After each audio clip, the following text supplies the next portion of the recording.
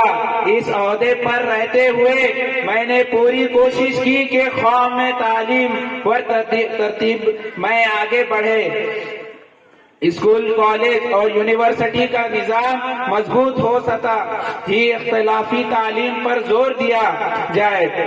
میں امت مسلمہ کا ایک فرد اور فائدہ ہونے کی حیثیت سے امت کی تابع یہ طرز کہتا تھا کہ اس میں اتحاد و انتخاب ہو، اختلافات کے شعبے نہ ہو۔ آخر امت ہونے کے ناطے اپنے فرائض کو بحسن بخوبی ادا کرنے کے لیے آج جب میں یہ دیکھتا ہوں کہ یہ قوم فرپرستی ملک پر ستی ڈوبی ہوئی زبوں حلی کے شکار ہوتے مجھے جو آج امت کی بڑی تعداد بے مقصد زندگی گزار کر اپنے بے حسی پر روتی ہے، دشمنوں کا ہر طرح مقابلہ کیا، آج بھی یہی صدا لگ رہی ہے کہ اپنی زندگی کے مقصد کو پہچانو، اپنے آپ کو پہچانو، دنیا و آخرت کا کامیابی کے لیے، ملک و ملک کی فلاح کے لیے آگے آؤ۔ یہی پیغام تمام